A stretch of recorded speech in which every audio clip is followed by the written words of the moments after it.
Everybody, thanks for coming out. It's wicked cold out there. Appreciate it. I'm excited to share. Considering the flu and the weather, the temperature, this is awesome. You all are very hardy. So I talked to a few of you today about what it is you're looking for today. If I didn't speak to you and you want to make sure I understand what your business is so that I can call out things for you, please raise your hand and we'll go through everybody and I'll take some notes. Yes. It's a cabinet business. Okay, and your name? Kim. Kim, thank you. And are you B2B or B2C? Do you sell to consumers or to other businesses? Consumers. Okay. How long have you had your website?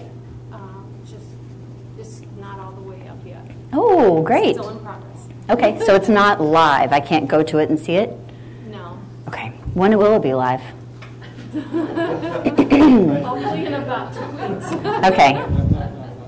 Awesome. Well, congratulations. And how old is the business? About a year. Okay, great. Congrats. It's your first business? Yes. Ah, woohoo. Great. Who else? Yes. My business is automotive detailing concierge business. And your name, sir? Nico. Nico. Nico. Okay. We're B2C. These are just for me, so if I butcher your name, no one else will see it. We're B2C. Okay. Got it. We do really any business to business, but website's been up since 2008. Nice. Before I switched into this trade name when I came out. So Okay. it was up and running since 99 before that. Great. Do you have Google Analytics set up? I do not. Okay, so is there an analytics program currently tied to the site? Right now my business is primarily referrals. Yeah. So I don't do any marketing, nothing. But Yeah. now we're branching into a different division. Uh-huh. So that's why I'm here tonight. Come on in and have a seat, sir. You're good. Great. So Google Analytics is free. You want to get that set up so that you can do some of the cool tricks we're going to talk about today. All right. Thanks, Nico. Yes. I'm Jill, and I have a new website company that we're starting. The website is up, becomingellie.com. Okay. And Ellie is E-L-L-I. Uh-huh. Okay. And it is, so far it's a blog and podcast, and we're starting a Awesome. community. Okay. It's for women over 50 who are strong, fit, and over 50. Ah, nice. I just signed up for Sadie, what's her last name? Fit Fierce Yoga. Okay. She's like 48 or something. Yeah. Awesome. Great. So you're going to want to buy the Misspellings. Yes, we've already started doing Awesome. that. Yes. Great. And Google Analytics set up? We have that set up. Google Search Console? That I don't think so. Okay. We're going to cover it today. Okay. Great. Over here. It's Family Recovery Resources. Family Recovery Resource. And your name? Karen. Miss Yeah. Karen. Okay. Great. And that's a It's social basic. working? Social work? Well, it's for families of addicts and alcoholics. Awesome. And it has classes and ways to be your addict's best chance of recovery. Awesome. That's important work. And do you have a website? FamilyRecoveryResources.com. You said that. Great. And how old is it? 5 years, maybe. It's changed over the years. I don't do all that stuff, but I'm taking notes so I can help with it. Are you a 501c3? I don't think so. Okay, that's a nonprofit designation. Right. If anyone I is, think we're a nonprofit. if anyone in the room is, we've met one person already who's a 501c3, write down Google Grants. Google will give you $5,000 a month in free Google really? AdWords pay-per-click money. What is it? Yeah. 501c? C3. It's a nonprofit designation. Yeah, but you have to be that one. The other nonprofit designations don't work. Yes. Mine is a kind of a strange story, so I'm kind of embarrassed. Great. And your name? Davy. Davy, nice to meet you. Yes, and I have been working independently as a consultant, providing HR training for the last 20 years. Great. I had a website, but I did not know how to maintain it. I have also established LLC status, but now my work is really taking me into a lot more, so I want to establish a non-for-profit status. Okay. And I don't know how to do anything. Okay, great. So you had a website and it lapsed or you lost it, or do you still have it?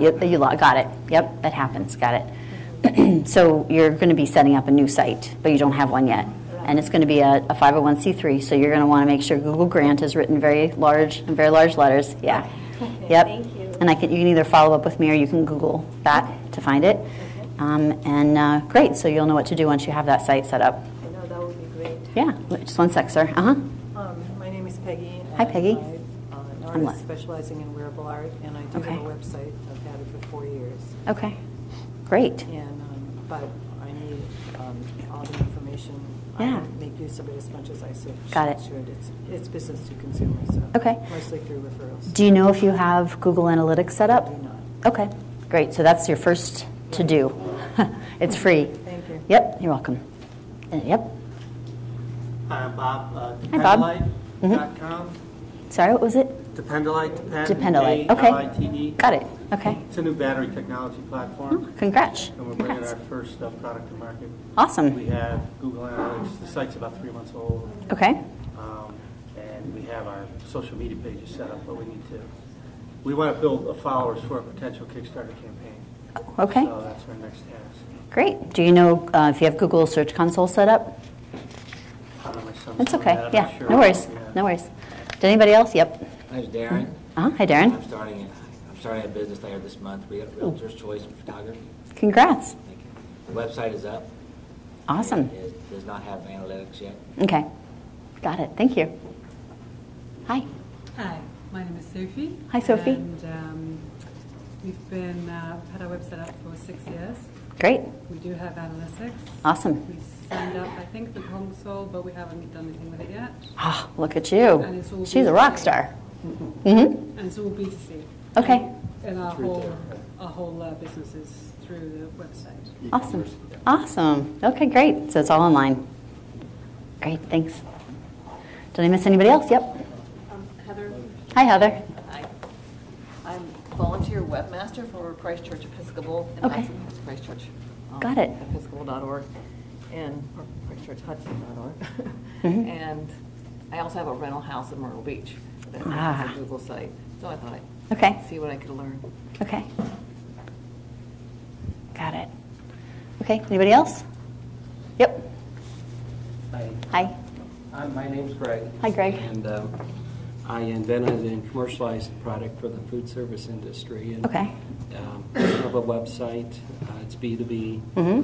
I pay a company to manage my website.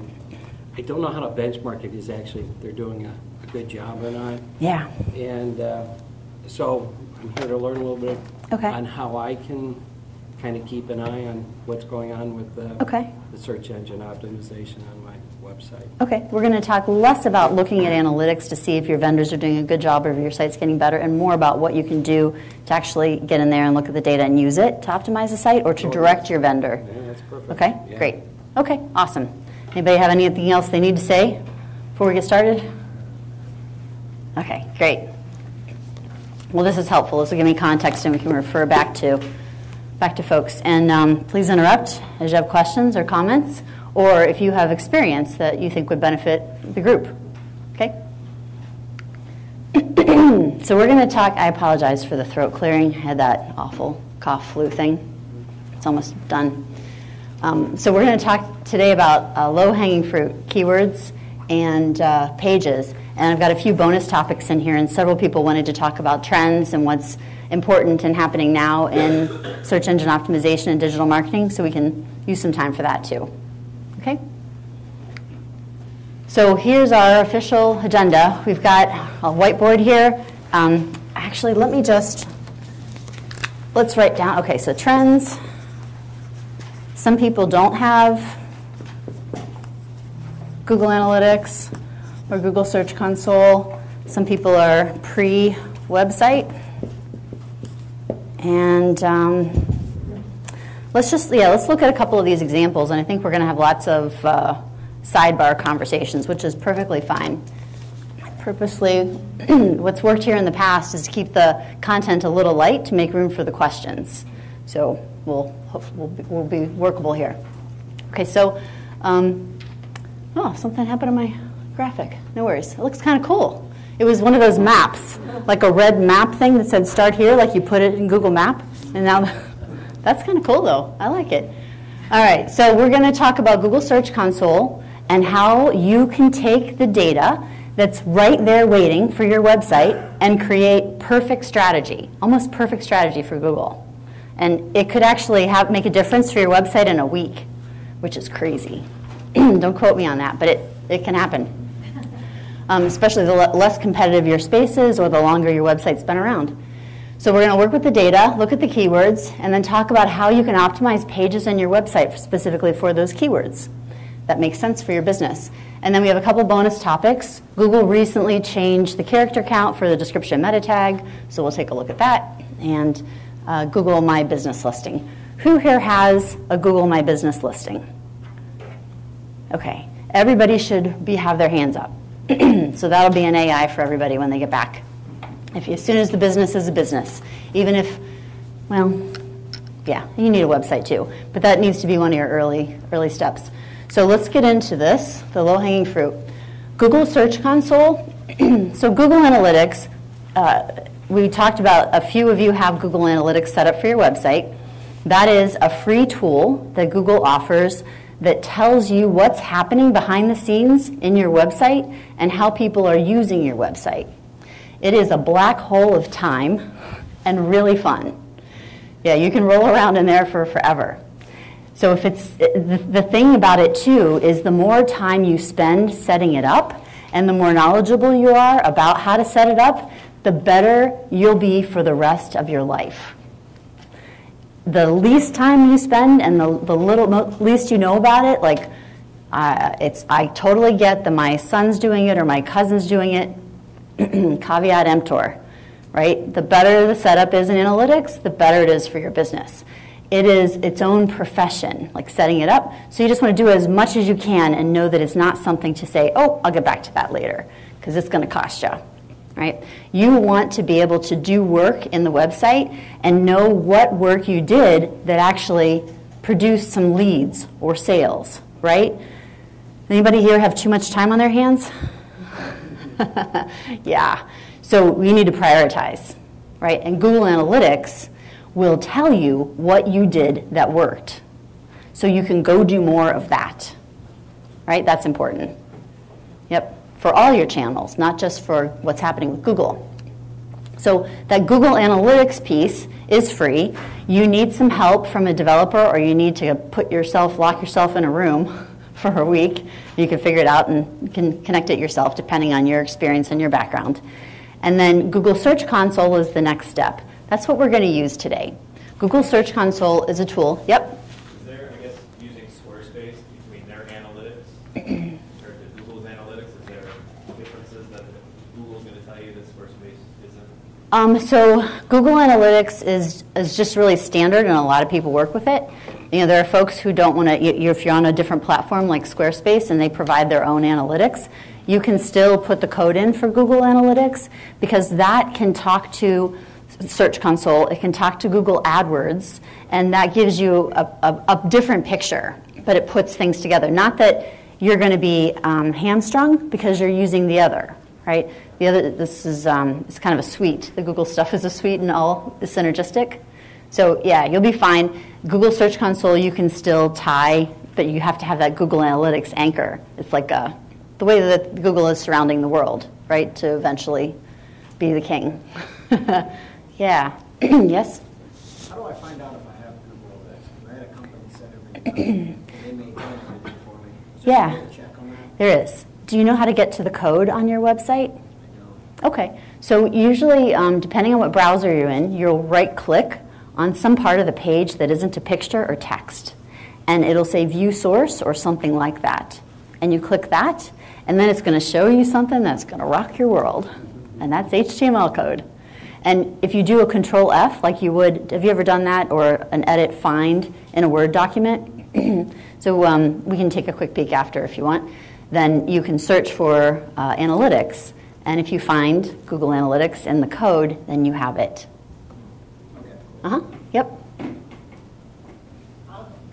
Found out that you could do that a couple years ago. Mm-hmm. And I was curious, so I looked at some other companies in the same line of business. Uh-huh.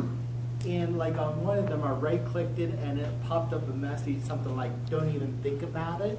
How do you do that for your website? It's a developer can help you get that done. Yeah, you can Google it and see how to do it. It's a script. Yeah. That's not fancy, but yeah, easy to do. And there are workarounds. So, you know, if you want to be a pain in the neck to somebody who might try to steal your images or your code, you can just make it harder for them by putting that in place, but it's not going to stop somebody who's out to get your images or your text or, yeah, your code base. Yeah. Sorry. Okay, was there another hand? We're good. Okay, so analytics, if you take a step back, so Google Analytics is a service provided by Google that's free. Analytics itself is the accountant, if you will, of your website. It's tracking the data and keeping it in a way that you can access and look at it this month versus the month prior, or this month year over year data versus the same month a year ago, right? So it's really helpful, and again, the main thing is your analytics software should help you know where to spend your time. This worked well, this didn't. Stop doing the thing that didn't work. Make sense? Anybody have any questions about that? Okay, great. So Google Search Console is something you can plug into the thing that is Google Analytics and your website. And it's a free service. It helps you monitor and maintain your site. So if you were a webmaster or a tech and you did this stuff for clients, Google Search Console would be one of your, maybe not favorite tools, but because that whole Google thing, but it'd be a necessary tool. You'd be checking it often. And it tells you when there's a problem and where the problem is. Okay? And it also tells you where you rank for keywords, which is what we're going to get to. So you don't have to sign up for Google Search Console. Hi, Mario. But it is a really great help. It lets you, like you're going to be in Google search engine, whether you have Google Analytics or Google Search Console. As long as you have a website, Google will find you and list you. Yep. Now, this is telling us what is working and what isn't. Is it similar in the other search engines? Like me personally, I use DuckDuckGo, which I know I'm one of the few. Is their algorithm? They're all different, but they're relevantly the same. Okay. But different people made them, so they're going to be different. Keywords that work in Google won't work exactly the same. Google is 98% of the market. So it's awesome to use other search engines if that's fun, but there's no reason to optimize for those little ones that have 0.0002% share of the market, right? If you look at the pie chart of who uses what, Google's got the biggest chunk. 98% is a bit of an exaggeration, but if you're starting, you start with the 500-pound gorilla, right? The place where all your customers are, and that would be Google. Yep. Yahoo's a little bit, then Bing, then all those other ones, okay? Thanks. All right. So again, you don't have to be in any of this to be in have someone be able to find you in Google. Google will find you. But it does help you understand how Google sees your site, which is most of the people are coming through Google, so that's important, right? It matters to you. And I know referral marketing is a thing, of course. I get most of my leads through word of mouth also. And they're going to go to the website or they're going to Google you to see, you know, as a check, like check the box, if they're choosing between you and someone else, or even whether just to spend some money on this thing. So still valuable. And Google Search Console is going to help us optimize our performance in the search engines. So if you want to find a link, you know, like to click on something to get to Google Search Console, you can just Google it.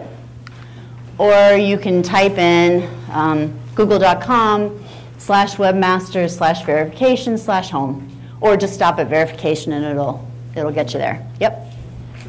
I actually stumbled across it yesterday when I rarely go into my Gmail account, yeah. But I kind of use it for certain things. I thought I'll check it, and there was Google search, and it knew my website, which was really interesting. Yep. Because it completely separate from my Google Mail. Somehow it connected them all together, and I clicked it. It's like, whoa. Yeah. So. Yeah. They know what size underpants you wear too, I'm sure. Right, yep. All right, so this is what it looks like when you get into Google Search Console. And you can add a property. If you haven't yet, you'll index, get your site in there. Adding or verifying your site is that first step to be able to access the data that Google Search Console provides that you can't get really anywhere else. This way, yeah. This is it's valuable. Yep. So, I'm sorry, but I don't understand. What does adding and verifying your site? So if I don't have a website, then I can... Then you can't do this yet. Okay. If you're pre-website, then this goes on the checklist of things to do once you have the website up. Okay. Like that first week, you got it built and you're not embarrassed. You've done enough to it that you're willing to let people see it so it goes live, right? Because there's a lot of work and it looks like it looks at the beginning. Yeah. So then you'll add a property, which would be your .com or .org or whatever it is, right? And you'll have then the next time you come here, there'll be something there in addition to that red button. Okay? All right, so now we're going to assume that you have Google Search Console. You're in, and we're looking at the tool. This is where you want to, this is exciting. You want to get to this, because this is super, super cool. And again, you'll get near perfect strategy just by logging in, grabbing your own data, and taking some actions. I mean, you could literally spend, a couple hours a month on this, and it's money work. Like, this is going to have you, well, you'll see. and Google Search Console is in the midst of an update right now. So if you go in, it might look like this, or it might look like this. That's the new version. Okay? Don't let that throw you off. It just got a little prettier. So what we're going to do today, as if we're online, which you can do at your desk when you get back, is we're going to log into Google Search Console, and you're going to go in the side navigation to Search Traffic and click on Search Analytics. Analytics, again, is like the accountant, for instance, who's behind your site, who's keeping track of all the data and can tell you what you're doing that's working and what isn't, if you set him up right, or her. You're going to make sure that you've ticked all these boxes. Clicks, impressions, CTR is click-through rate. That means that, so when you go to Google and you search on something and you get all those listings there, does anybody click on all of them? Nope. You click on 1 or 2 or 3 or whatever. When you click on one, you click through to the website, right? So your click-through rate is how many times you come up in Google search engine results pages and somebody sees your page, your listing representing your page in your website, one page, clicks on it and goes through to your website. Does that make sense? It's important to know that, because if nobody's clicking on your listings, you need to make your listings sexier, right? All right, so click all those boxes here at the top, and then click the download button. Again, this is the old Google Search Console version. Now, if you've got the new one already, if you log in and it looks more like this, then you're going to click under Status, Performance. These are those tick boxes, and you can click on them, right? Each one of those to see different. You'll have to do that to get all of these lines to show up here. Okay, it'll start off as one line, and you'll add the others. And then the download button is this little down arrow. Okay? All right, now that's going to give you an export, and in the last button, the download is going to get you the export. This is where it gets really cool. So you're going to export it into either a CSV, which is an Excel spreadsheet. Anybody need an explanation for Excel spreadsheet? Microsoft has Word and Excel. Got it. Great. And PowerPoint and all that good stuff. So you can export it into that, or you can export it into a Google Drive doc, right? We're going to do some really cool, you can make some really great filters here and be able to sort this data all different ways. So we're going to filter out or exclude our brand queries. And what I mean by that is, for instance, this is from a client of ours who sells shoes. And let's pretend it's Shoe Carnival. I'm going to take the word carnival and exclude it, because I'm not trying to optimize for my brand name. Like, for instance, unless my brand name is the dog or something, which is going to, if I search on it in Google, it's going to turn up a whole bunch of stuff, I probably don't have to work hard to rank for my brand name, right? Does anybody have a brand name that's like John Doe and they have a problem with this? They have to optimize and work hard to come up at the top for a search in Google for their brand? Nope. Good. Okay. That's why choosing your company name and domain name is very important. You got to do the Google search first. Make sure there isn't somebody with your business name who's done bad stuff and ranks at the top. Yes? Like majority of individuals I know haven't started the website. Yeah. So how do you know that You're pre-website. Your pre-website. How do you know that you don't have an average name or? Google it is your first thing and see what comes up. So do you remember like the big marketing story years and years ago of the Nova? Do you remember the Chevy Nova? In Spanish, Nova means no-go or something like that, right, Mario? Yeah. So when they tried to sell the Chevy Nova in Mexico, they were like, crap, this sucks. I'm trying to sell a car where the place I'm trying to sell it, it means it won't go. So you want to not do that. Kind of go, the second question then, how do you make your name sexy then? Well, you want to see what it ranks for, and then you want to buy any misspellings. Like if you want to get clever and cute and teach somebody something, which I don't recommend, then buy the ones they're going to get it wrong. Like it was Ellie, what was it? Finding Ellie? Becoming Ellie. Becoming Ellie, but she spelled Ellie, E-L-L-I. Sure, she had her reasons, and they might have been, the business had the reason, and sometimes the business wins when there's an arm wrestle at the table, right? And digital marketing doesn't win. Then we have to buy being Ellie with an E, and with E, a Y, and yeah, all those things.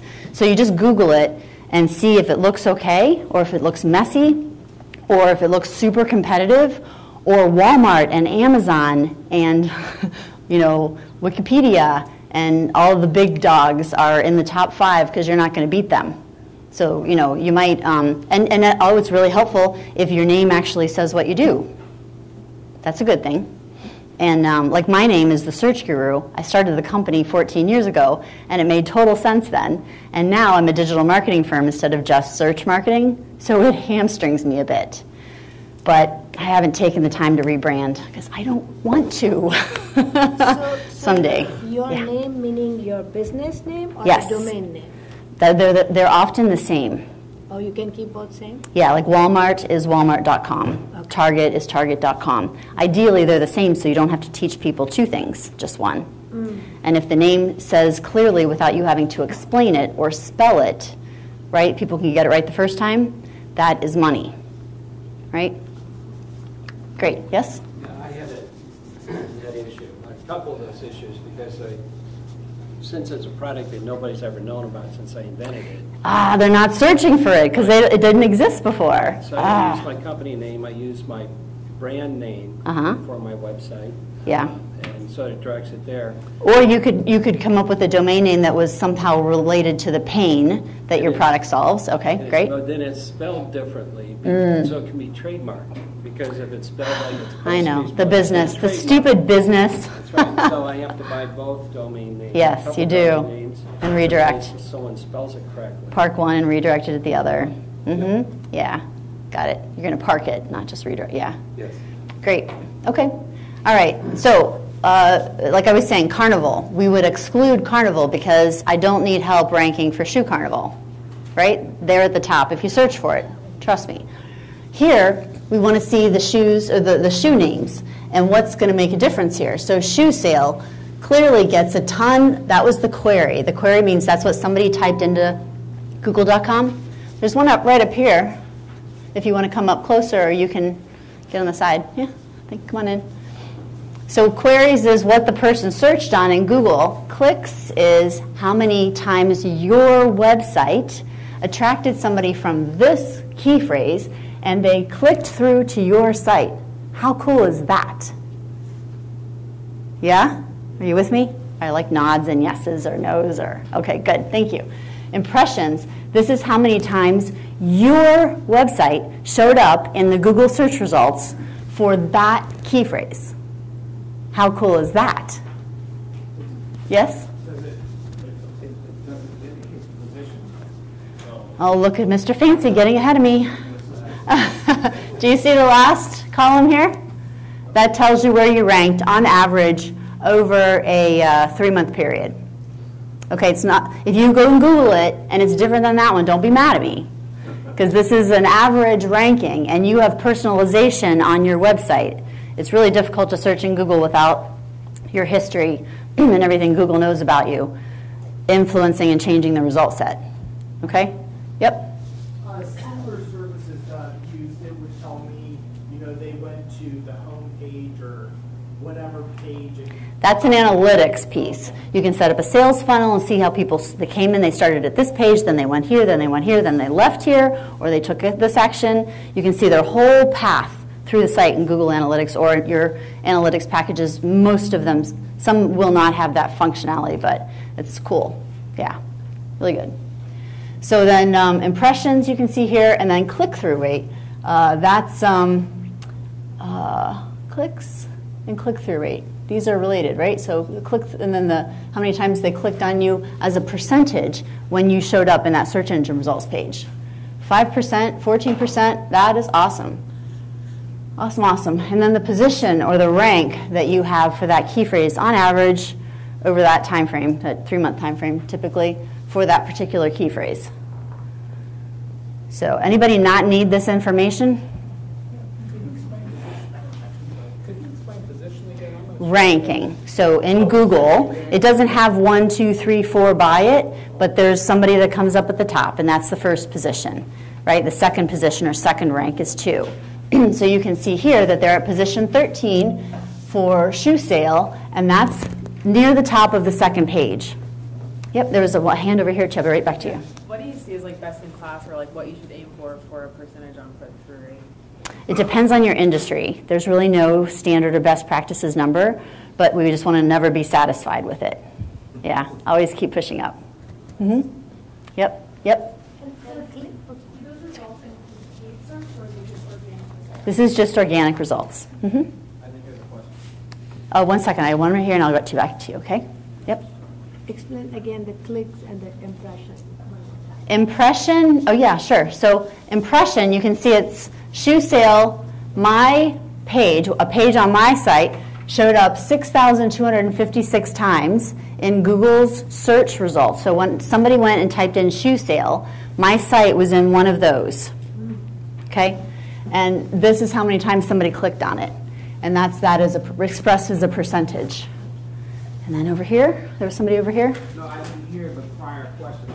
Oh, I'm sorry. She was just asking if, thank you for clarifying, because if you didn't, someone else did. Thank you. She was just asking if it was paid search or organic search only. You know when you search on something and Google has those ads across the top?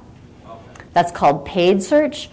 You're paying to be in that ad position, kind of like a billboard on the freeway. You rented the space, and if somebody clicks on you, then you pay Google whatever you agreed to ahead of time. Mm-hmm. Okay. Great. So, yeah, this is really great. So what we would want to do when we have our data, we'd want to sort by descending impressions. So here, the big number at the top, Z to A, right, if you're sorting and creating a filter.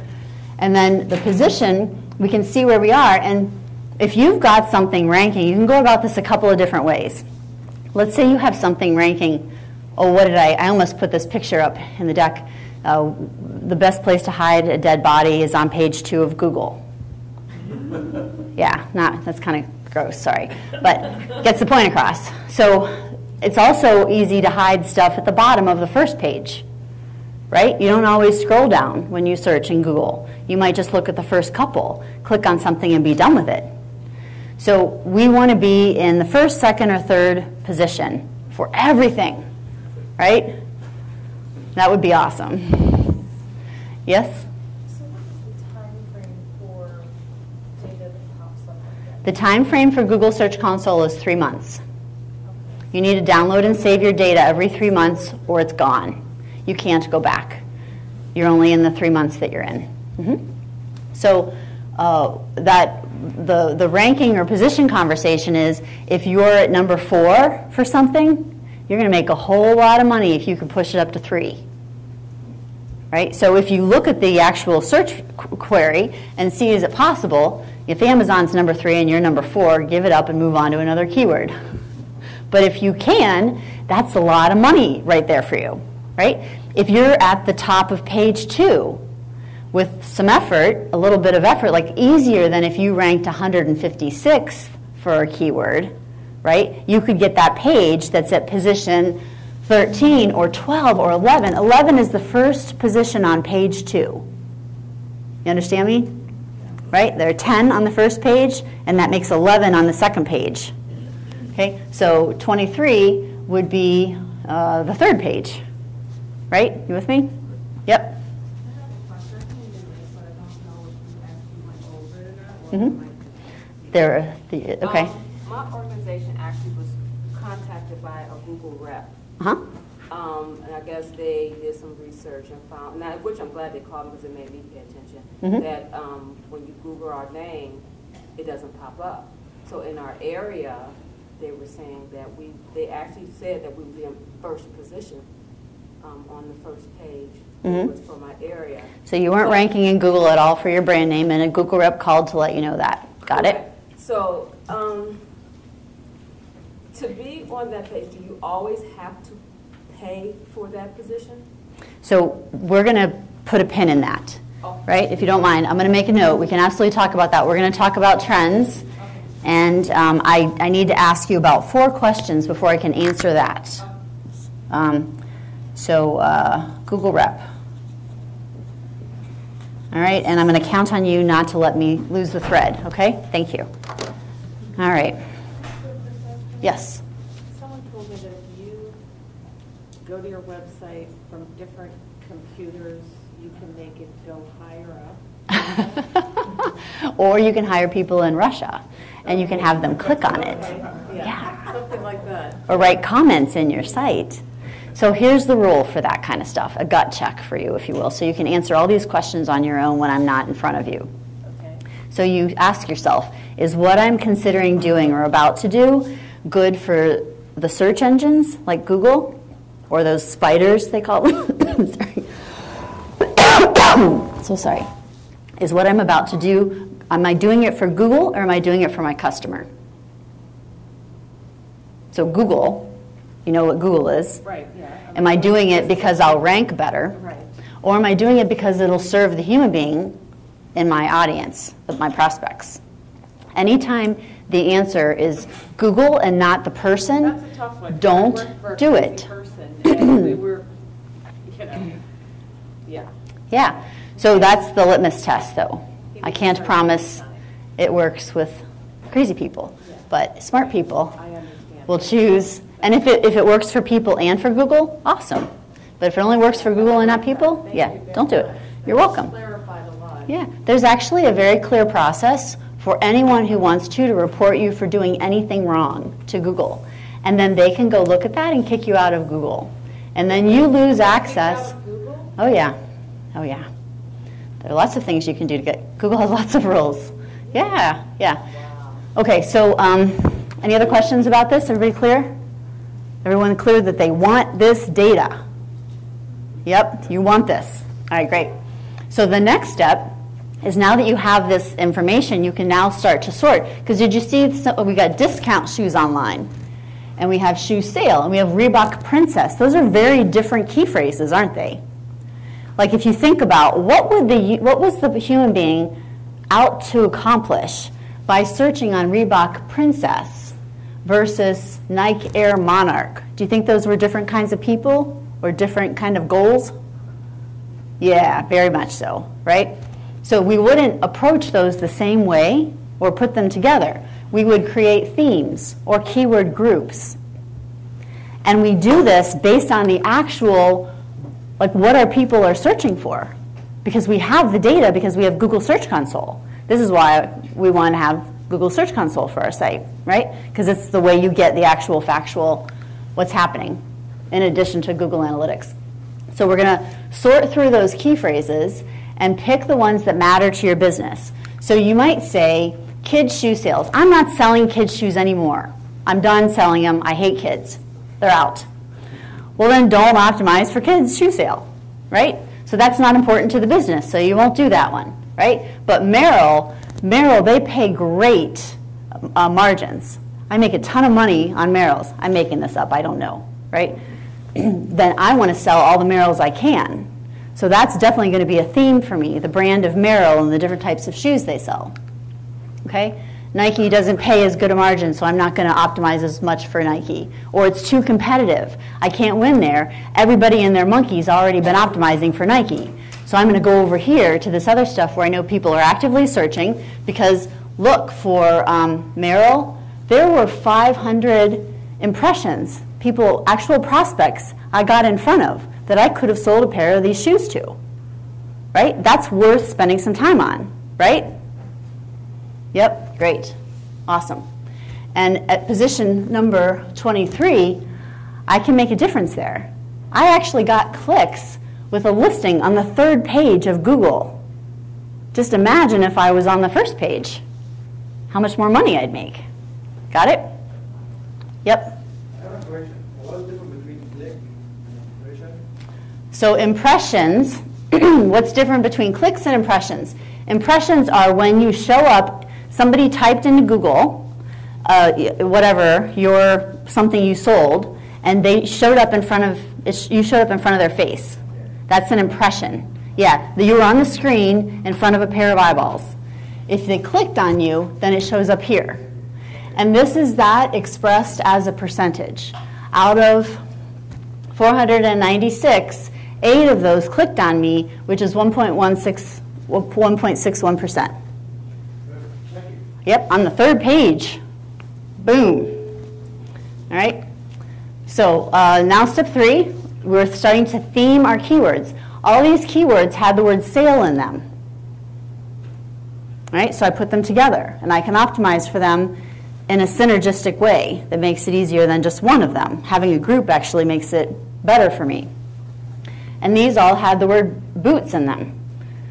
So I'm going to optimize for them as a theme or a group. Okay? Got it? And you see the data there still. It's worthwhile. Look at those impressions. Sperry duck boots, that's pretty specific. And 1,100 searches. Women's Sperry duck boots, even. Do you see how those are almost the same key phrase? There's one more word in the front. So every time I type, and we don't want to type it a bunch on the page, but whenever I have like women's Sperry duck boots on the page, I'm also optimized for duck boots and Sperry duck boots and women's Sperry duck boots. That's efficient. Yeah. What about when you have words that are close, like woman, lady, girl, that kind of thing? How does that work too? Well, latent semantics has been around for a few years, and then artificial intelligence got layered on top of that. So Google knows. Can you believe there was a point in time when Google didn't know that auto and car were related? Way back in the day. Isn't that amazing? Yeah. So then it got it. Synonyms, right? It understood. That was called latent semantics. Actually, it's more than a few years ago. It's quite a while ago. And then artificial intelligence became part of the algorithm, 3 to 5 years ago. So Google's, the machines are learning. They know your underpants size. And they know that deer foam booty slippers and women's Sperry duck boots are kind of sort of related. Right? So it's not that you want to look at how your people are actually searching and use those key phrases. Don't decide that you don't like that men's Sperry duck boots doesn't have an apostrophe in it like possessive. It would just be plural. If you're writing something, you don't want to break grammar rules because this didn't have the possessive in it and you're writing a sentence where it's possessive, you don't want to do something like that. Google will figure it out. We have it a lot easier now in that regard than it used to be in the past. Yep. Can you do something like this for a competitor's website? No, not unless you break into their place and have their password for Google Analytics. You need a mole. Yeah. Searches myself, I use the quotes. Does this... When dude, you're just an oddball. Yeah, nobody else does that. Yeah. No, like a tiny little percentage of the world does it. See, he's like a rebel. He's like, I'm not going to Google or Yahoo, and I want exactly what I want. I don't want their algorithm telling me, right? You do. You do. Anybody else search with quotes in the room? You all should meet after for coffee. Okay? And don't try to tell each other what to do. All right, great. So you're going to make these themes, these clusters, and then you're going to look and see what are these actual pages of mine that are ranking. So Sperry Duck Boots is on position 15, which page? I have more than one pair. It's on the second page in the results, but which of my website pages? I have blue Sperry Boots. I have orange ones. I have last season's in the sale clearance section, and this season's on the home page and featured in a blurb for a while, and then I've got it on the category page because I really want to sell these. I get great margins from a manufacturer or whatever, a distributor, right? And then I've got a product landing page for it, and maybe even a subcategory page, right? So I could have a handful of pages or more for that specific key phrase. Good? Yep. When Google looks at your site, is it going to be looking at specific pages and how much that word shows? Yes. Up, or is it going to be looking at the entire site to see how much that word And yes. Now, keyword density is not a thing anymore, so don't think that's the thing and go. It's, again, not a gaming the system. Anytime you're doing something to manipulate Google that isn't going to help your human beings. Yep. So, yes. So, do you remember like the Matrix movie? This is the internet, right? And inside of there is a market for Sperry shoes, and Google can see it. And it can see all the websites and how they link to each other and how many times they use a specific key phrase within it. It's just amazing. And then they look at yours, and they look at internal linking as part of the algorithm. How do you link within the pages within your own site? There are hundreds of data points, more than that I'm sure at this point, that are part of that decision. But what you can do is you can go to Google Search Console, see what people are actually searching for right now because they want it, see how your site plays in that space, and then play better. And that's money work, right? So we'll talk about trends and some other things, but this is money. Does that make sense? Did I answer your question? Yep. No. What's missing? You want to know all the rules and how to do it right now. No. Okay. I'm just again trying to understand. Yes, there's a lot.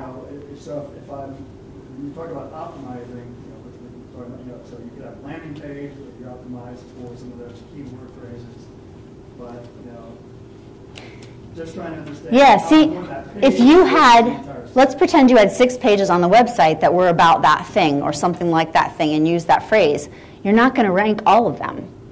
You want to put all your efforts into one. It's like having one 500-pound gorilla versus 6 5-pound chimps. I didn't do the math right on that, but So you want to put all your efforts into one page and be conscious of that. People make the mistake of just any page I'm going to optimize and not doing it in a vacuum. Go and see what Google thinks first. If they like this page the best, work on that one until you get it where you want. And then I would be real careful before I optimize another page for that same key phrase because you're already doing well. You don't want to mess that up. You want to keep making that better and keep it strong because you're not operating in a vacuum here. Your competitors are all moving their stuff forward at the same time. That sounds as though that you're page specific then. Well, you definitely want to be thinking about what pages in your site are ranking for how well and for what. If you have a product that's, maybe you only have one product, a variation of the product, you're saying that for a key phrase, you want to say if you have 6 products that are similar, you want to do one key phrase for one, another key phrase for another key phrase for another. No, you can do themes or families for each of them. In fact, Google's going to do that anyway and extrapolate on what you have. You want to optimize the one page and not 6. You don't want to have pages, you don't want your children competing for a spot in the spotlight. You want to pick one favorite child and push them up and leave the other ones for something else. Or to wait because they're not the favorites. Yeah. So for what you just said, is it accurate to say that you want to optimize a specific page for a specific key phrase by looking at what Google says? That would be an awesome first step. Okay. Yep. And we can get way fancier than that. So you're going to go back and talk to somebody who's going to say, I don't know what I'm talking about, but this is a starting point, right? Yeah. Because there's a lot more. Yeah. Yep. And I don't know, you may have already answered this, but we're a very small organization, and we just want to get picked up on Google, our little Weebly site. So do we start with looking at the Google Search Console? Is that the best way to, see? So you're in Google, oh boy. Yeah, I wish it were that simple and I could just tell you. Yeah, so you're already in Google? If you No, so you put in your company name, and Google gives you back nothing, like 0. Huh, how long have you been up? About a year, year and a half. What's your site built in? Weebly. Weebly. Let's talk after. Yeah, I can't answer that one easily. I want to finish this thought, though, because this is really important work for the people who do have, and then we'll handle the other questions and trends. Okay, so you're going to make a list of the pages that are currently ranking for the SERPs, in the SERPs for those key phrases. And then you're going to optimize pages for those keywords. So this is a web page, okay? And we have several elements on this web page that we're going to talk about now that you would want to pay attention to in the process of optimizing a page on your website. Okay? Everybody with me? Yep. Anybody stuck? Anybody have anything that they need us to get complete on before we move on? Nope. Okay. Because if you have a question, someone else does, and being brave for them is good. Yep. So the impressions, someone actually has to scroll that page. Yes. Well, they don't have to scroll, but that page has to be in front of them. So if I'm 29, that means they have to go to page 3. Yes. Before we count ads and impressions. Correct. Do they also show how many times that search term has been searched? That's a different tool. But you can do that. Google AdWords, for instance, paid search, will give you data on that. There are third-party tools like SEMrush, SEMrush, for instance. Yep. Lots of third-party tools like that. Yep. Okay, so I'm rebranding myself, and I'll be creating a domain name. A new domain name. You're rebranding.Got it. Yes, okay. So for my old website, domain name, I'm just creating a link that will automatically redirect it to the new website. A 301 redirect. It's got to be a 301, nothing else. So what does that do to my... Oh, you're screwed, man. Seriously, though, make sure it's a 301. Will you write that down? 301 redirect. Yeah, so your 301 should, like when you go to the post office, you know what? Let's put going on the list. You guys, let me finish this. You're doing great. This is awesome. So redirect, domain, how to optimize page. Okay? That's a little too far of a hop off. We're going to come back to it, okay? All right? Great. Okay, so here, this is a page on your website, and there are different elements. This is the title tag. When you are in a browser, whether you use Chrome or Safari or any other browsers, Internet Explorer, Edge, of course. If you want to know the coolest, latest, hippest thing, I know, that's okay. Cool, sweet, sweet. That no one's heard about, and you can name drop someplace, and there you go. It's awesome. All right, so up there, for instance, and this was, I think this was in Chrome, looks like, then that's the title tag. You can't see the title tag on the page. You can see it in the HTML code only, or in your content management system. Anybody have a WordPress website? You have a content management system, right? Where you can go and it enables a non-technical user to add a new website or edit a website or take down a website. Yes, you have one. Yep. So inside of that, you can get to your title tag. And when you search on something in Google and you see those, each line with a hyperlink on it, right? That's a different company or different domain. Each one of those is clickable. That text is your title tag most of the time. So it's important how you write it because that affects your click-through rate, right? So when you search on something, and we all already determined we don't click on every listing that comes up in Google, those 1 through 10, or the paid ones, right? So I need a dog walker. I search dog walker. I see the ads and I see 1 through 10. They can say things like, get a dog walker today. Or they could say, Hudson, Ohio, best rated dog walker. Which one are you going to click on? Right? The one that actually sold me, that thought about marketing. So your title tag is important how you write it, and you want your key phrase to be in there that you're optimizing the page for. Excuse me. Then this is your headline, or one of the headlines on the page. That's a point of emphasis for Google.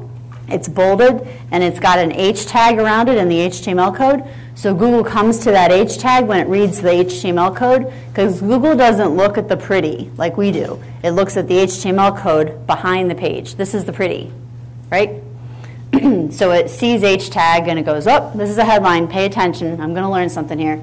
So your key phrase goes in there, and then this is a subheading.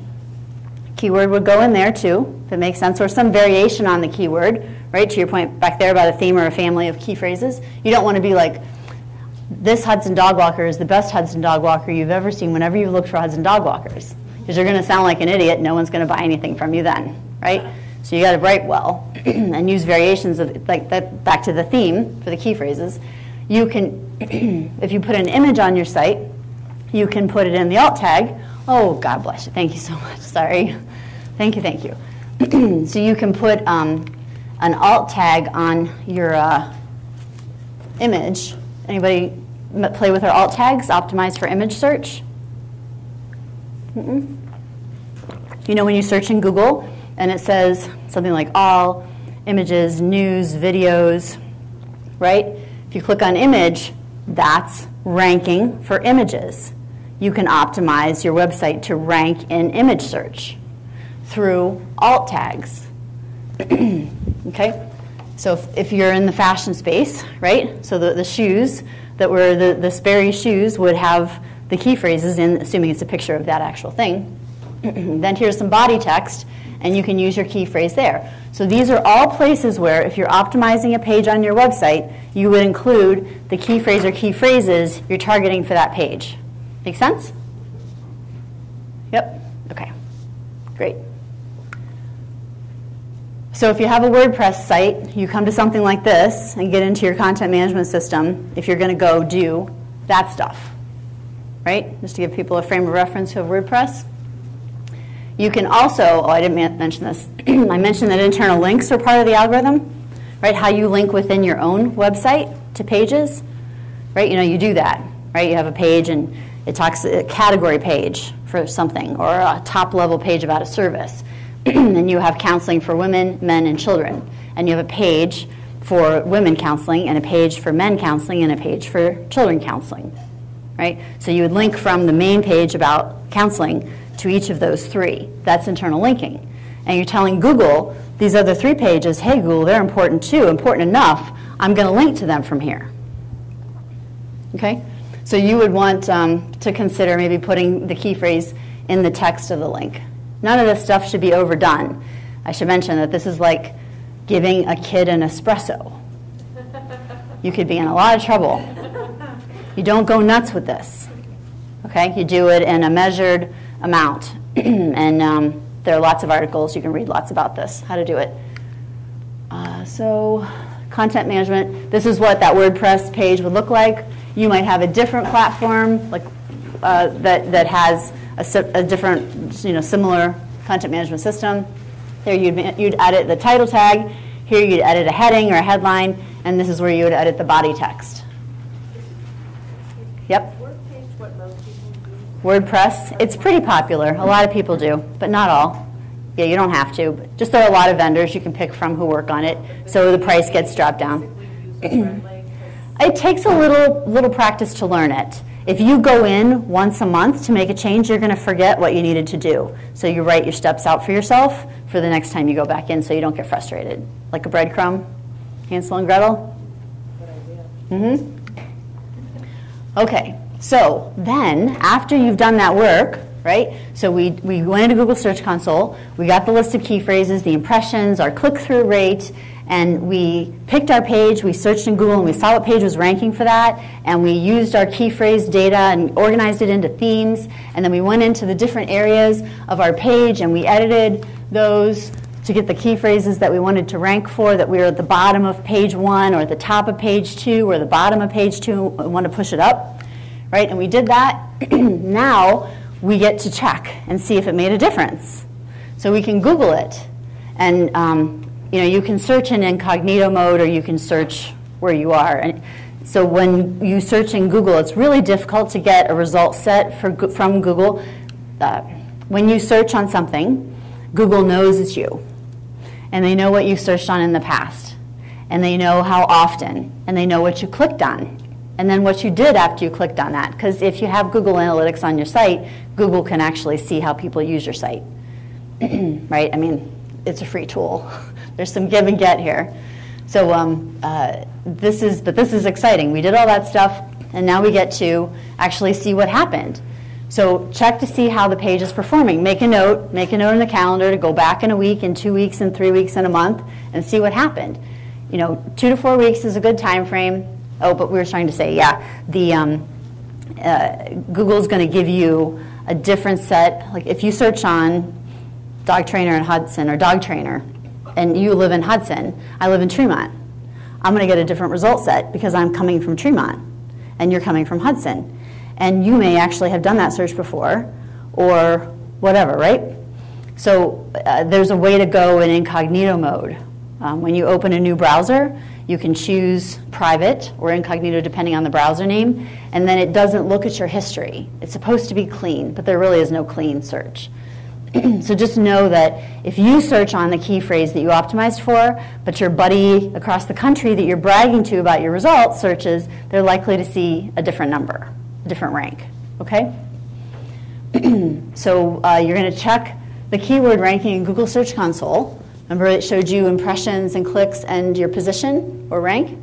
So you're going to check that to see if it moved, and you can just search in Google also. Check the key, yeah, if you're not finding your website on the first page, yeah, if you search and you don't see it, then check Google Search Console for the data. And use an incognito window, like I mentioned, if you're searching in Google. Because it's like Google Adwords, if you're doing paid search or someone's doing paid search for you, when you search in Google and those ads come across the top? Yeah? So people paid to be in there. If I paid to be in there and I'm checking to see if my vendor's doing a good job, and I keep looking but not clicking on it because I know it costs me money, I'm taking my click-through rate down because my impressions are going up because I'm searching on it. And Google can tell that I'm searching on it and not clicking on it, so it's going to further, there's actually a tool in Google AdWords that you can search that won't affect that. But yeah, so that incognito window is important when checking the keyword rankings. Yeah, personalized results. Okay? Any questions about that? Good. Good. Okay, so I've got a couple of bonus things, the longer meta description, then we'll handle the ad hoc questions.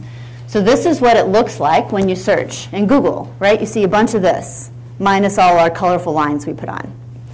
This is the old way that this Wikipedia page for Harry Potter would have shown in Google. You see the character count?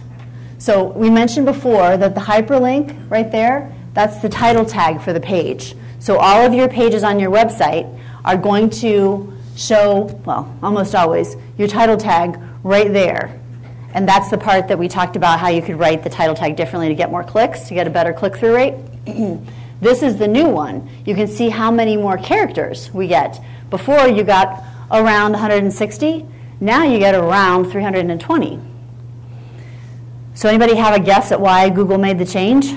Like they didn't tell us, but anybody want to guess? Google wants to keep us on Google.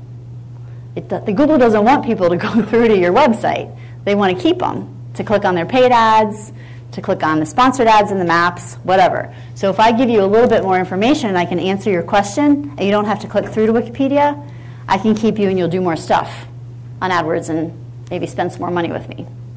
Interesting, huh? Yeah? Sometimes when you're on Google, the meta description might show up where it's supposed to, and other times it takes snippets from the copy of your website. Yeah. I guess my question is, what's your opinion on how relevant or how the importance of a meta description? So meta description will always be important because it shows up here and it helps to get the click. It doesn't impact rankings, but it impacts click-through rate. And click-through rate, who cares if we rank for something and no one clicks on it? You can't really separate it. Does that make sense? So Google's not, they've told us, the search engines, that they're not looking at the meta description as a ranking signal. It's not part of the algorithm. But you can see how Harry Potter, which was what we searched on to get these screenshots, is bolded in the description meta tag. That helps us get the click, because I'm scanning through to see which one to click on, because I'm not going to click on all of them. Right? Does that make sense? Yep. So the description meta tag is important, but it doesn't contribute to rankings, but it gets us to click, which we can't do without. Okay? And you want to write this in a way that's going to get the click. Clear, concise, and clickable. So just some more details if anybody wants to really geek out on this. It is an HTML element, and it's what gets shown in the SERP, which is the search engine results page, in case you needed some more TLAs, or no, that would be an FLA, 4-letter acronym. And since November 2012, we've had these longer character limits, and it's basically ad copy, right? You want something that says, come and click me. And updating your description, your meta descriptions now, will give you an additional boost, an additional benefit, I should say. Not from Google, but if your competitors aren't writing longer description metas and taking advantage of those additional 160 characters, then you can get a leg up on them until somebody bonks them on the head and tells them to go do it. So it would be valuable for you to go look at your data in Google Search Console, see which of your key phrases are ranking on the first, second, or third pages, and prioritize those to write longer description meta tags now. Right? To rewrite them so they're longer or add more copy to help you get the click here. Okay? Great.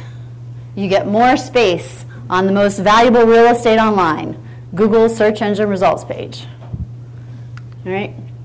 And then Google My Business. This is important for everyone to do if you're a local business, if you're if you're geographically bound, if you serve a limited geography, then this is a gotta do. If you haven't done this, do it tonight before you go to bed. So you do that it's free, HTTPS, just Google My Business or a business page, or you can go to that page, and you'll add in your address and phone number and your working hours. This isn't hard. And people do those, find a coffee shop near me now.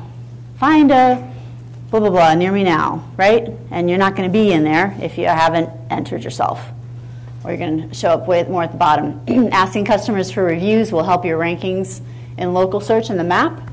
And it also links to the Google Maps for directions. So get more people, more foot traffic.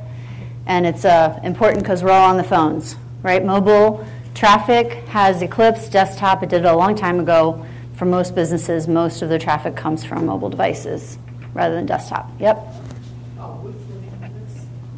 It's called Google My Business. Did it use that to go by a different name? Yeah, it's changed a few times. Yep. Like Google Local or something like Yep. Yep. It's been a few different. Good memory. Yes. Making frequent changes to your website or not making So we're going to handle these first, and then I'll add that one to the list because that's the end. So frequent changes. All right, so the Google rep.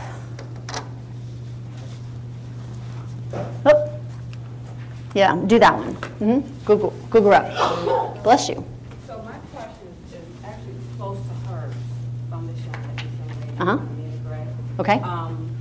So when you type in and this is what made me realize when the Google rep called me. You type in your business name and you don't see yourself. It didn't pop up, but I wasn't at my own personal work desk. I was Doesn't at someone else's. That doesn't matter. Yeah, it's still a problem. Right. So then when they called me, it kind of triggered something. The call triggered me to do that.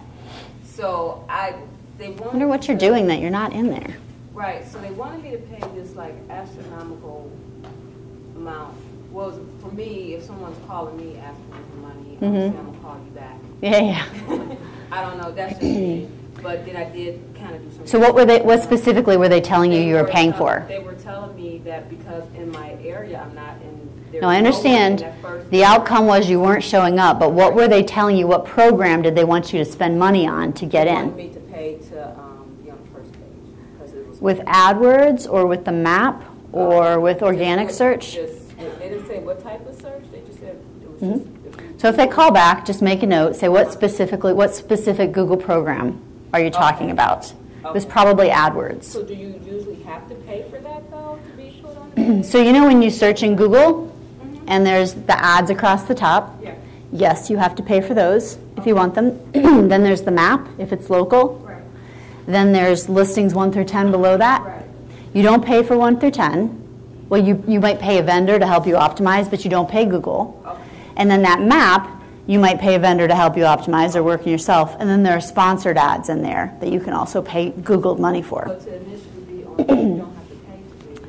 No, unless you did something wrong, unfortunately. So I need to It's probably that you guys screwed something up. Sorry. So I need to reach out to And the the people that did my website? yeah, and sometimes it's how you built it. But you don't hear that as a problem too often, so that's really interesting anymore. I'd like to talk to you afterwards. Sure.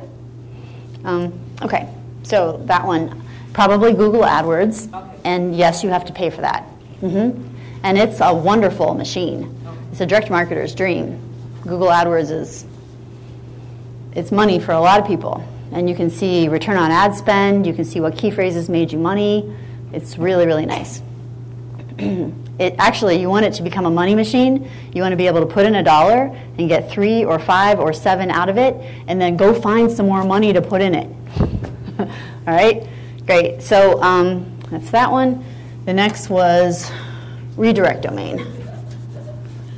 Okay, so 302 redirect, and when you change domains, like for instance, I've got a buddy who has a machine shop, and somebody has decided his trademark name that he's been using for years is too close to theirs and is threatening a lawsuit. And they're actually sort of kind of business partners, so he doesn't want to fight them. So he's got to change. At first it was change your logo, it looks too much like ours, and then it was the whole name. So he's basically a 302, all right, if you go, you know when you move and you go to the post office and you tell them you've moved permanently, update my address, and always send my mail here now after this date? That's a 301 redirect. It says, Google, I've moved, it's permanent. Always send my traffic and all the goodness you had for me for the past, like the trust I built up with you, send it over here. And it usually works, but you're not guaranteed it. So it's always a bit risky. You're making my stomach hurt a little bit right now for this. And if you typically don't want to change your domain name unless you've got a lawsuit, or I don't know why else you would do it. In your analytics, do you know redirect it? No, you need your tech to help you with that. And you can see that in the HT Access panel. If it's, yeah, I know. Sorry, I just shut you down, didn't I? Your tech can help you with that. Yeah, you won't be able to see it by yourself.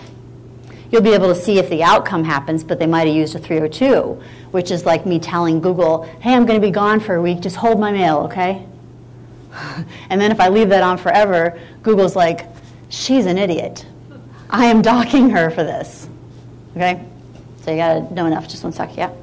If I have a domain name that I have used with my first website, since that website I didn't follow through and all without it, can I still use that domain name? Do you own it? Yes. Okay, if you still own it, yes, you can use it. You just took it down, and now you're going to put it back up? Yes. Okay, was there a question that I missed? Yes, thanks. Now, what I have done in the past, and it worked so-so for me, is Yeah? I had a half a dozen domain names. And Oh, I boy. did the opposite. I did the temporary forward. Oh, boy. And like, I would have like 3 of them showing up on the first page. Is that You're bad and wrong, and Google will bust you for that, or one of your competitors will turn you in for it. How long ago was that? maybe like 4 years, 5 Yeah. years ago? Yeah. I just recently came across, in the shoe space, actually, a company had bought companies, 3 of them, and redirected the pages on the page, on the domains they bought, and rolled up into their company. Redirected specific pages to internal pages. Like this page was strong for this category, so they linked, they 301 redirected it to that particular category page. And then they were buying all kinds of backlinks, which you never ever do, to the company they bought, and were redirecting. So if they got busted, they could turn off the redirect and probably be okay. Weasels. And then Adding to, Don't do that. I forget whose question it was, but do you get like some of the extremely cheap hosting companies? Mhm. You had that little logo at the At the bottom where they get a backlink Yeah. from every page on your site. Well, for one, it's bad to get, you don't get docked. They should get docked. Well, you should get docked because it's not, you shouldn't let that happen. But a run of site backlink has been downgraded in Google for a long time. Run of site means every single page in the site has that link on it. And Google's like, come on, you're trying to get me here. So inside of Google's algorithm, whether that, remember we talked about like the Matrix movie, so you got this is the internet, and Google sees this is your market, and here are all the competitors and or the sites, and you can see how they're linking to each other. That is part of the algorithm since, a long time. Link building is an important part of what you're doing, but you got to be careful about it because you can game Google's system. Google can't tell if you and I made a deal, and I said, hey, come on, give me a link. You know, we're related. We have a website, that, you know, businesses that are kind of close. I'll give you $50. You know, and you do. Google can't track that unless he overheard, and then he uses the form at Google specifically to submit people who are doing things like that. So Google doesn't like that, and it can't fix it. Google has tens of thousands of people around the world it employs to look for this stuff. Human beings scanning, looking for you, trying to game Google's system so that it can penalize you or knock you down, take you out totally. And getting back in Google is a full-time job. So you just want to be really careful with link building. Don't let caveat emptor times 100 here. You can't just take a vendor who, well, the vendor told me to do this. Who cares? Google still, and you're not a brand name that should get out of it. Who was it? Was it JCPenney 3 years ago? Did some stuff they shouldn't have done, and they got banned, and they were back in less than a month. But they're JCPenney. They can't be missing from Google. You're not JCPenney, right? So did we get off on a tangent there? Did I miss a thread on the question? Yeah, adding on to that, several years ago, didn't Burger King say if you bring in proof that you disliked 5 of your friends, you get a free meal or something, and they got kicked off of it for like a few weeks? Well, disliked, like you mean in Google or in Facebook? Facebook or yeah. other social Yeah, medias. yeah. They wouldn't like you trying to game their system again. Yeah, but that was fun. So, yeah. Did you see the net neutrality Burger King video? Oh, you got to look that up. Brilliant. Yep. I have several what I call them affiliates, and I have Oh, we got to talk about affiliates. That's I right. have links on my website to their website. Through Google AdSense or directly with them? Commission Junction? Just right on, like on my website, I have their logos. So you made the deal directly with them, no intermediary. Yes, and likewise, I'm on their websites. Google can see that and tell if you're trying to do it for link juice or you're actually trying to promote each other's products. Yeah, well. Okay, great. We do business together, so. Okay. But when you say do business together, was it like you link to mine and I'll link to yours and that'll help us in Google? Yeah. Well, it's not, I just want to know what It doesn't anymore. so there's no. No, Google can see you just traded links. Okay, so it's not. Was it good for, but you know what? Was it good for your visitors? Was it like, here's a list of great resources or vendors I recommend in the area? That's the point. Okay, well that's cool then. Do that. If it's good for people, do it. If it's only good for Google, don't do it. No, it's strictly Okay. to make notice of people like the business. Yeah. Okay. But what does that do to? Trading links doesn't help you anymore. Google can see that it was an early, like anything beautiful and pure in this world, the spammers will ruin it for us. So that worked for a period of time, trading links, and then Google got onto it and squashed it. Is there a way for me to know I came from that link? To know you got a link from them, yes, you could put a query string on the link, or you could set something up in analytics with tagging, a UTM tag, or through Google Tag Manager.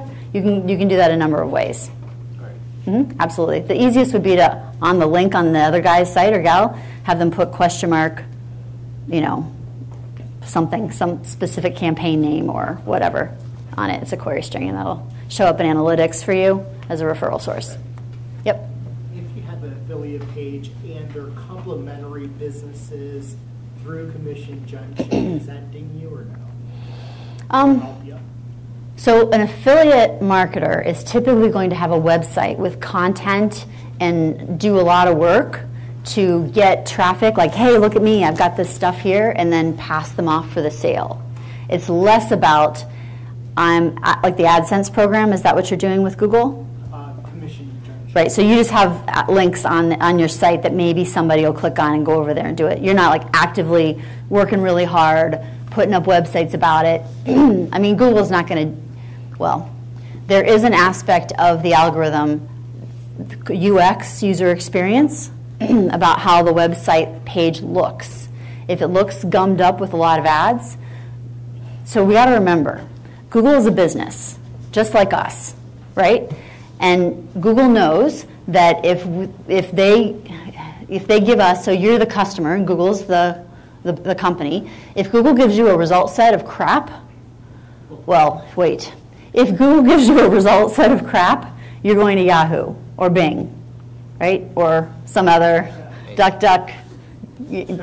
Yes, right. What's another one? Edge. No, that Edge was a browser, but yes, you got it, yeah. So Google is looking at you, and if you don't look good, you are not getting in front of my customers because you're going to cost me money. Google makes 90+% of their money from those ads at the top of the site. I'm not going to risk, I'm Google, I'm not risking that money for any of you. So if your site looks trashy, hard to understand, difficult to read, you get pushed down. That's artificial intelligence. How the people react with your page is part of the algorithm. It's not the biggest piece, but it's part. It's not what I would focus on first, but yeah. Yep. Last year I invested in ordering online on my website. E-commerce. So you added e-commerce to your site last year. Great. And now I get orders worldwide. Woo! Now the question is there anything different that I should be doing for search engine optimization that isn't domestic versus... Where are you selling? Are you selling in China? I'm selling all over. Mm-hmm. Are you selling in China? I've sold a couple things. Mm-hmm. So China's Baidu is the search engine there, and it's a whole different game than Google. But by and large, Google rules will work around the world, and Google's in all the other markets. You won't get access to very many people in China through Google. You have to do Baidu, and it's a totally different game. Okay. Okay, so let's go back to the list, see what I haven't gotten to yet here. Oh boy. I can't read my writing. Home optimize PP. Anybody remember what that was? Yeah, home optimize page. Who asked that question? Was that yours? All right, if somebody remembers, let's go back to that. This one is frequent changes. So you started to ask if it was beneficial to make frequent changes to your website or to your pages. That would be a question of, am I doing this for my people or for Google? Or both? What's the answer? Well, I'm making changes because of my Google Analytics results. Yeah, well then that's for your people and for yourself. You're making it better. So then that's great. But you don't want to change a page, give it a week, and then change it again because it didn't move fast enough. Remember we said give it 2 to 4 weeks and check it and see what happened. So hopefully you're working on a number of pages on the site and staggering it so you can give it enough time to see if what you did worked, and then you can go do some more work. But just changing a page to change a page, like someone told me if my stuff is fresher, then Google will rank me higher, it's not worth it. There are much better ways to spend your time. Likewise, if you're not making any changes, it's not going to hurt you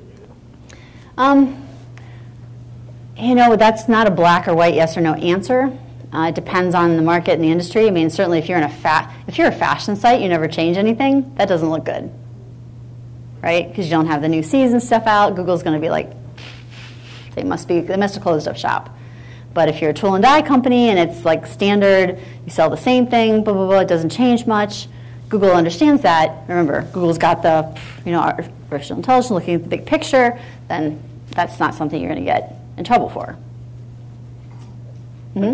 But say if I have a website. No, you're good. Go ahead. I have a website and I want to because it is training kind of an educational website, Mhm. okay? So with the changes that is happening all around, like right now with the immigration situation, and I want to put that article or something to educate people, and I keep changing those, information every Something happens in the news and you want to Yeah. publish something Yeah. timely about it because Right. you're knowledgeable, and this is a thought leadership piece. It's Right. content marketing. Right. Got So it? Is that okay then? Yes, that's great. Okay. Yep. Google My Business is always asking me to put new pictures and new. Yes, it loves that, doesn't it? So I see that's one of the ideas you want to keep changing. Yes, and Google My Business, there you could play. You can add more content. You can ask customers for reviews. If they say something nice to you and they're with you, you could be like, oh, can you just log into your Google account and put that right here if you're comfortable, or have a form they fill out. You can't really have people, you can't post reviews for people inside of Google My Business. I mean, you can hire those people in India or Russia or whatever, but you're going to get busted eventually, probably. I mean, it depends on how disposable your business is and your domain. And most of us don't have disposable domains in businesses. So let's talk a little affiliate stuff, dude, and let's talk about what you would do if you were starting to optimize your site. Because you were asking me the question before about, what's the checklist? Where do I start? What are the most important things? So if you imagine a pie chart that is Google's algorithm. Okay, this is Google's algorithm, all the elements.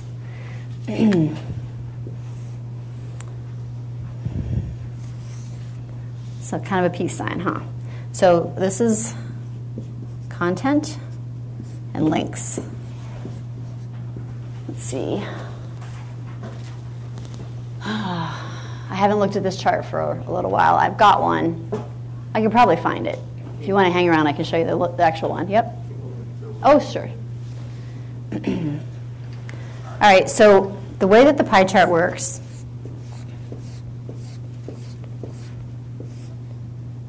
is like that. You get what I'm trying to say?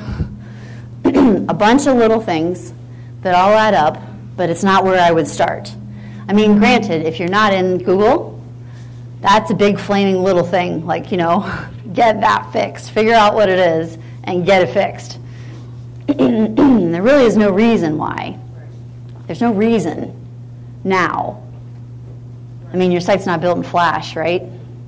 Yeah, I mean, there's no, you didn't exclude the search engine crawler in your robots.txt, right? Is there someone who hates you who has access to your robots.txt and could have done that? That's the thing.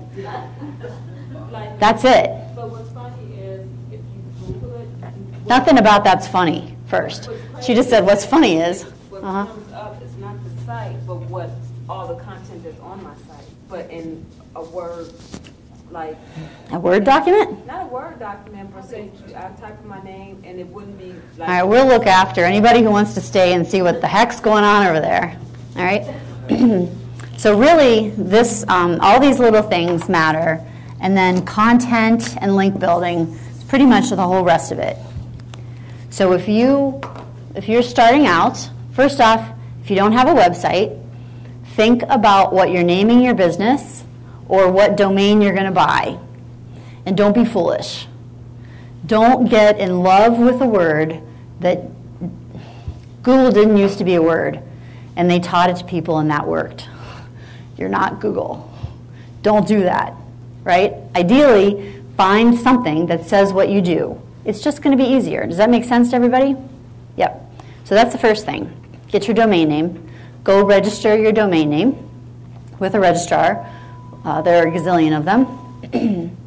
And then I've got a little whistle. I don't know if there's something you can do about it, dude. Sir, excuse me. There's just a tiny whistle up. I don't know if you're noticing. Thanks. Sorry, Natalie? Oh, okay. All right, good. Just if there was, I'll try to figure out where it came and not stand there. So so you'll get the name, you'll buy the name, and then you'll choose a platform for your website. If you don't have a website yet, write this stuff down. 1, choose the name, and choose it carefully and wisely.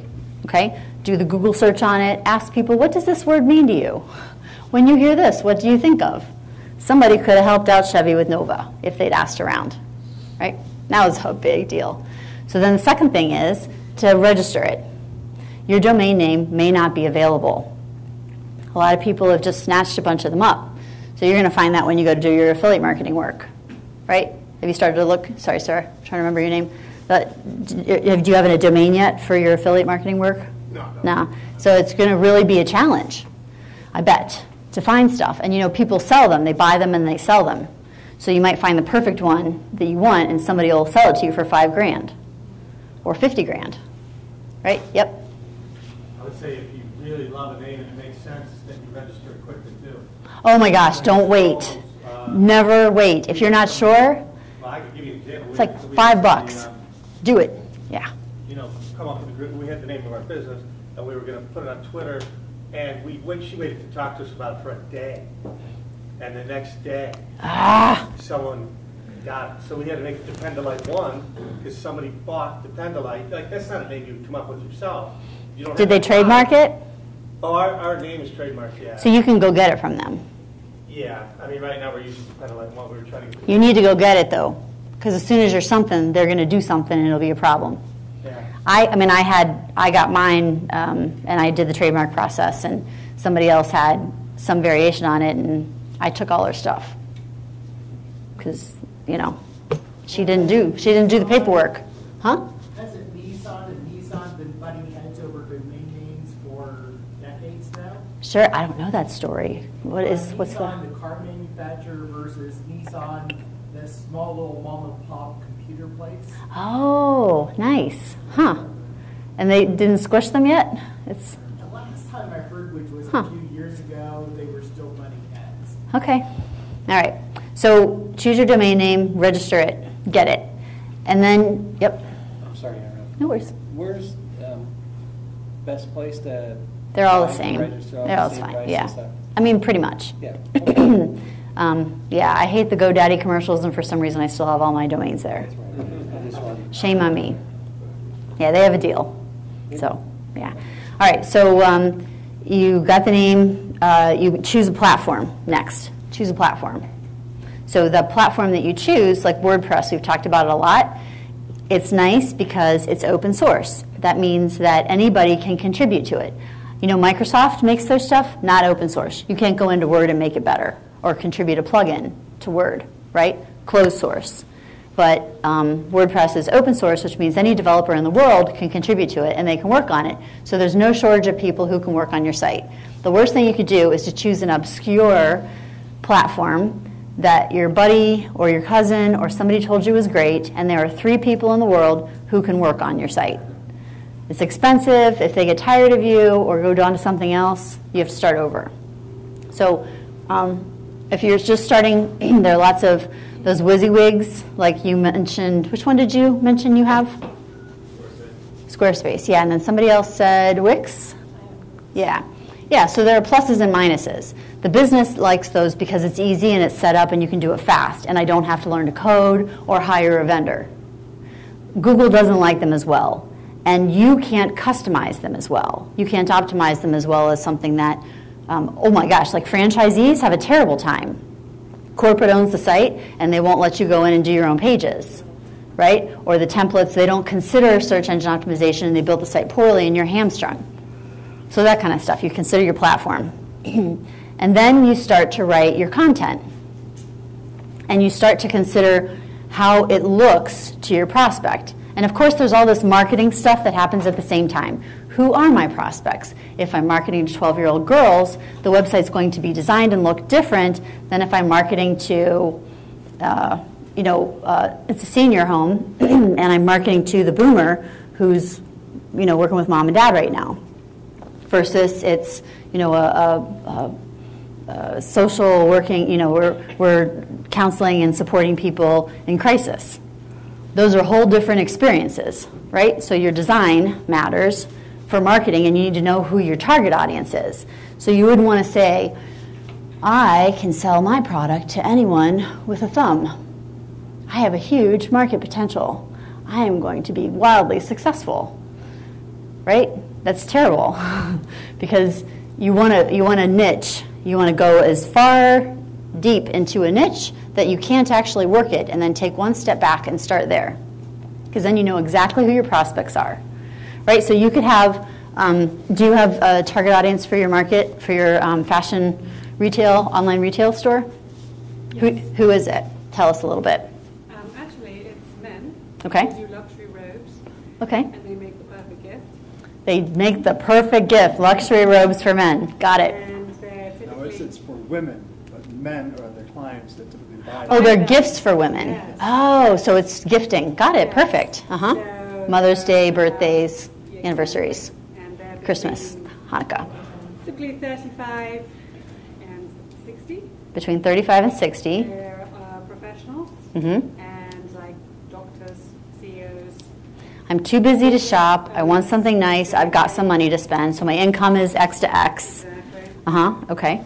And I'm 35 to 60. I'm still buying gifts for my mom. I'm probably married or have a girlfriend or second wife or whatever. Yeah, daughter. Mm-hmm. Yep, daughter. Got it. Nieces. Exactly, Mm-hmm. the whole thing.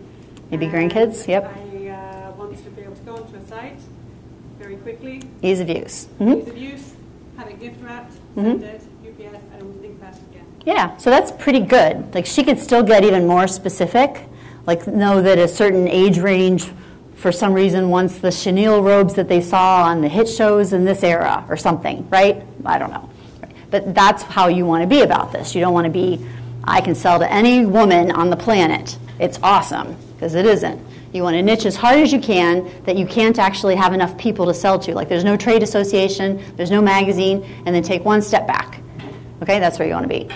Then you start writing content specifically to that person, right? There's this thing called a persona that you can create. Google that and read about it. It's awesome. And you can pick like profiling. It's kind of like good profiling. You get clear about who you're talking to, and then you write your copy to that person, and you choose the images and the offers, and think about your pricing and all that stuff. And you at the beginning aren't writing a ton of copy because you just got the thing up and you're exhausted, right? And you're really tired of this website business. Yeah. So you get done, I got a paragraph on every page, I'm done, right? But that's really when it starts. You hook up Google Analytics and you get Google Search Console going, and then you think about that target market of yours, that persona that you give a name to, and you know what they look like and what their family situation is and how they make a buying decision around gifting for the women in their family. And you develop content specifically to get that guy to see that you're it. So I would want a landing page for anniversary gifts. I would want a landing page for birthday gifts for mom, right? So I'd theme my key phrases around the pain that I'm solving, the problem I'm solving. Yep. I'm just confused about what comes first, Google Analytics or... Google Analytics first, then Google Search Console. Okay. Yep. So then you start to write some, content that's beyond just I got to get content on these pages, right? Anybody doing any content marketing, content strategy? Great. What are you doing? I have a big LinkedIn following, and so I write about the pain. He has a big LinkedIn following. I do. It's awesome. And LinkedIn is like Facebook 8 years ago. Yeah. So you can drop something, get a couple of comments, and it blows up. Yeah. It's awesome. 1,200, I think that's big. All the B2B people in the room, you want to be playing with LinkedIn right now before that stops. Okay, good. Yeah. So that's what I do. Because it's going away. They'll figure it out sometime soon, of course. Oh yeah, as soon as everybody starts doing it. Lunch. All right. Nobody else tell anybody else. But I write content about the pain that my product solves. Yeah. And then I also visit my customers. He's writing about them, not him. Right. Yep. Right. And I also write about when I do travel, I'll stop at one of my customers' places and do like a review of their product or their food item. So you create content that would be of interest to the target audience for you, your persona. And those are my because you really are in their head and you understand what their problems are, how you can help them, and what else they're interested in that you can give them content about so that you become valuable to them and they choose you when they need that pain solved. It's more about the branding. I'm not trying to sell anything. It's all about the branding. Yep, and that's a funnel. right? That's a funnel. So a funnel, anybody heard of a funnel before? Except for changing the motor oil in the car? So a funnel is your sales process. People go in the top of the funnel and they come out the bottom and make a purchase. And then maybe they go back in again. So this is called top of funnel, or tofu. Help you remember it. And this is bottom of the funnel, or bofu. And you mark it differently at different points. If I have a product that you've never heard of and you don't know you have a problem, I need to be writing stories about other things you're interested in that somehow introduce you to me for the top of the funnel to get you in. And down here at the bottom of the funnel, this is, oh, you broke that thing? Buy this to fix it. Or, it's your anniversary in 3 days? Yes, we can overnight the robe to you. You know, that would be bottom of funnel content. Top of funnel would be, don't forget about us next time you need a gift for blah, blah, blah. Okay. So then you can start getting into the nitty-gritty of the pages. What pages do you want to rank for what? But you can't just write a tiny little bit of content and get anywhere. Content is really the food that Google eats. If you have a website without many words on it, you're not going to get all that far. I mean, you can drive traffic with other channels like email marketing, or you could go viral with something or do a Super Bowl ad, and a bunch of people could come to the site, but they're not going to come there because they searched in Google if you don't have much content. And then once you have that content, and the content is great, then you can win inbound links from other sites. So I need to eat my own dog food more on this. We just were talking the other day about how we got to get our calendar, editorial calendar together about what we're going to write one for the site. But I have a couple of articles that we wrote years and years ago about that HT Access thing I pulled out a little bit ago. And that thing ranks like crazy, and people still come to it. That's content strategy. People have found that resource because people like it, and they come to it, and they've commented on it and stuff like that, and they link to it. They say, hey, the Search Guru, they have this really good article on this. Go check it out. Like, it's not competitors of mine, but folks that are doing something related or similar, and they might talk about what I did because it was really good or solved a problem for them or would be valuable for their users. Like, for your product, let's pretend my article was of interest to your people. Then you might, hey, I just met this woman at Hudson Library, and she's got this awesome thing. Go check it out. And you'd link to me as you talked about me. And I would get a point on my website for that. Yep. And so we want to be always soliciting or building inbound links from other folks. But you can't just be like, hey, link to me, okay? You'd be like, yeah, I have time for that. I don't know you. I got a big, long list of things to do. You really have to break through the clutter. So content strategy, link building, is something important to think about once you have those basics set up and you know who your target audience are and you've done a little persona work. Piece of cake, right? But that's really big rock. Yep. Affiliate marketing is huge for you. You're going to have to be a content strategy master. Yep, or, yeah. Are there good websites or books that'll talk about what you're talking about? Tons. Yep, just remember when you read a lot of these content strategy, so if I have a website and I'm trying to get cold leads and get people to come to me as a lead, I have to publish or perish, kind of like academia. I have to write a lot of stuff. And sometimes to get in front of people or get people talking about me, just like, what was it? Kim Kardashian did her thing and Lindsay Lohan said, oh, I can't believe she did that thing. And then, what's it called, a clapback or something like that? Kim, I saw this on, somebody taught me this the other day. Right? So Lindsay did something and Kim called attention to it and Lindsay got points. Like, oh, that's right, Lindsay Lohan exists. Right? Like that happened. So this is like some people write like that in this space. Like search engine optimization is dead.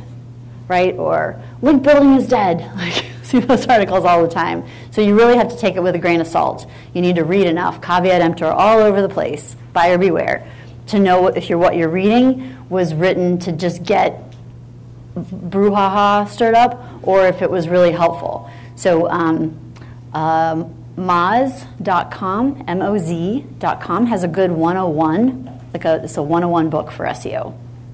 It's pretty long, but it's good. It's online and it's free. I would start there. That'd be a solid foundation. And we have, I don't do as much content marketing as I should do, but we have some good articles on our site and blog posts. And if you have a vendor for this, you can read their stuff and compare it to Moz, see what you think. So searchenginejournal.com, searchenginewatch.com is another good one. But Moz, that book would probably be a good starting point. Moz is they used to be a consulting firm, and now they are a software provider. So you can't hire them to do your stuff, but you can sign up for a subscription model, brilliant business model, right? And pay them every month for access to tools. So you guys have been very generous with me for time. Was there anything that we didn't cover? Yep. After you said searchenginejournal.com, what's the last? Searchenginewatch.com. Yeah, those are long, old ones. They're good. But just remember, you got to take it with a pill. Everybody's trying to get published. Content Marketing World, if you really want to get into it, is in September here in Cleveland. It's the largest content marketing conference on the planet. I'll be speaking there. It's a great conference. People come from 20, 30 countries around the globe. It's it fills up the convention center. Wow. Yeah, it's a big deal. It's called Content Marketing World. It's in September. Oh, the Cleveland Convention Center? The new one. No, the Cleveland Convention Center downtown. Yeah, by the lake. Yep. So before you can do Google Analytics, you've got to go live with your site. Well, you can set it up before you go live. It'd be good to have it set up before you went live. So it's collecting data right from the start. Okay. All right. Same with Google Search Console. Let me ask this then. Same with Google Search Console. Set up Google Analytics and Google Search Console before you go live. Okay. So what were you going to say? Well, just so before you go live, you really want your site to be like it's... Well, there's just no data. You're not gathering any data if you don't have Analytics or Search Console set up. Right. You're flying blind. Right. Which is not a good idea. Prematurely have your site go live before you've got really the content down and Well, then you'll never go live. Yeah, just put it out there. Just put it out there and then keep working on it. It's never going to be good enough. Okay. Yeah. There's no better day than today to go live. I know, it's scary. And a lot. I'll be right back. Yep. What was the other I saw hand? Yep. Do you want to give us the information again about Google Grant and something? So, if you're a charitable organization, specifically a 501c3 designation, Google has a program called Google Grants, and they'll give you $5,000 a month in free Google AdWords spend. You have to register as a 501c3, and you'll get in, and then you'll get the $5,000 a month. You used to, if you could spend the $5,000 a month, they'd bump you up to 30. That's paused right now. Anything for for-profit companies? No. Oh, they do. It's called AdWords. Yeah. Hey, it's a gift. It's a gift, man. You want to reach your people? They're there. It's easy to spend $5,000 on Google AdWords. Yeah, yeah. Oh, and it's easy to make money there too. It's good. Yep. Did you come up with anything else? Yep. Is there a downside to that? Downside to what? To that $5,000 a month? Free $5,000 a month. You need to manage it. It'll take some time to set up AdWords and to run it. And if you don't know how to do that, then you might not do it well. So I have a couple of accounts we manage for charitable organizations. We actually have the $30,000 grandfathered. We manage that for them. The problem with nonprofits, though, is they don't track their ROI. They don't know how channels are performing, and they're unwilling to move from one channel to another to test because they don't know how this one's doing, because they don't look at Google Analytics, they didn't set it up right, and they don't value that piece. Sorry to categorically bash the nonprofits, but it's been my experience that in large part, still don't think like a business, which is, there's an impact to that. So that would be the downside. You have to manage it. Take some time and some expertise. or some money to pay somebody else to do it. But you paid, you know, depending on who you're working with, hundreds or thousands of dollars a month to get whatever kind of business that $5,000 is going to drive you. You know, there's probably a business model that works just fine there if you take a look. Yep. I knew with the old Google logo or whatever, like they did things old-fashioned way. Like you signed up for it online, and then they mailed you a piece of paper with the key. Oh yeah, that was awful. Is it the same these days? Yeah. Yep. Yeah, it sucks. All right. Well, if there's nothing else, thanks for your time and attention, guys. Good luck with everyone starting the businesses and on the young businesses and the old businesses. All right, let's take a look at your site.